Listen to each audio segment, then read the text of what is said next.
Good morning বন্ধুরা, ছন্দা রান্নাঘর থেকে দেখুন। আর গুড মর্নিং নেই, যদিও 12:30 প্রায় বাজে। আমি এখন মিষ্টির প্যাকেটগুলো চেক করছি ঠিকঠাক দিলে কোনো। এত রোদ গরম, এত হয়রানি হলাম। এই আম কাঁঠালের জোগাড় নিয়ে যাচ্ছি মেয়ের বাড়ি। তো এই কাজগুলো সত্যি ঘোষবাবুরই করার কথা ছিল, কিন্তু পরিবেশ পরিস্থিতি, মানুষ শরীরের খারাপ, সুস্থ অসুস্থতা সব কিছুই নিয়ে চলতে হয় আমাদের। সবাই জানেন, বুঝতে পারছেন, অনেক কিছু দায়ভার নিতে হচ্ছে আমাকে, দায়িত্ব। কিছু করার নেই। এই এসে পড়েছি আমি মেয়ের শ্বশুরবাড়ির সামনে একদম। আর এই সিঁড়িতে উঠে গিয়ে এই দিকের পোর্শনটাই আমার মেয়ের বেডরুম। 3 দিকেই এরকম সরু বারান্দা আছে একটা, খুব সরুও নয়, বেশ ভালোই বারান্দা রয়েছে। আর এইটা হচ্ছে বেডরুম।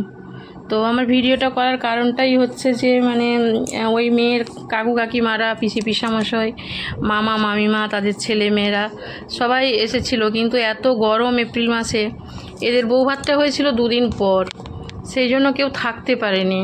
এত গরমের জন্য সব যে যার বাড়ি ফিরে গেছিলো। তো যেহেতু নিজেদের লোক সবাই, কখনো সময় সুযোগ হলে অবশ্যই সবাই চলে আসবে একবার করে।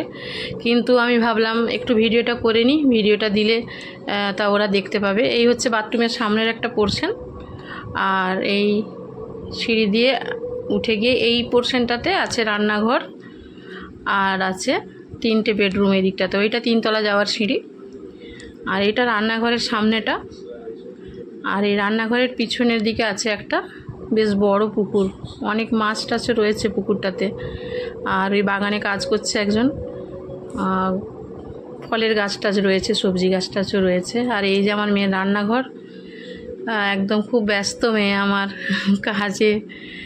আর এই দিকে এই প্যাসেজ দিয়ে গিয়ে এই বাঁ দিকে একটা বেডরুম, এর পাশে আছে আর একটা বেডরুম। এই সব কিছু অনেক কিছুই ভালো লাগছে, তার মধ্যেই অনেক খারাপ লাগাও থাকে। ঘোষবাবু আসতে পারেনি, মাছের ঝোল ভাত রান্না করে রেখে এসেছি। কাজের মেয়েটাও খাবে আর ঘোষবাবুও খাবে। এই জায়গাটা খুব সুন্দর, ব্যালকনি কাম ডাইনিংয়ের মতোই, চারদিক দিয়ে গাছপালা দিয়ে ঘেরা, খুব সুন্দর পরিবেশটা বাড়িটার। আর এই একটা বেডরুম।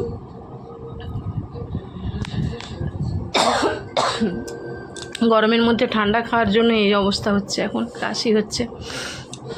আর এদিকে একটা দেখুন, আর একটা বেডরুম। এখানে সরাসরি চলে এসেছি লাঞ্চে, তাড়াতাড়ি খেয়ে বাড়ি ফিরবো। ঘোষবাবু একা আছে।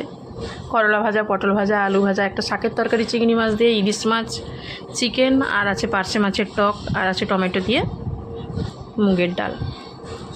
আর আমার বেআইনির আতিথেয়তা খুব ভালোই পেলাম, ভীষণ ভালো মানুষ ওনারা, আছে ভালো, সবাই মিলেমিশে ভালো লাগলো দেখে। এবার ফিরবো আমরা বাড়ি।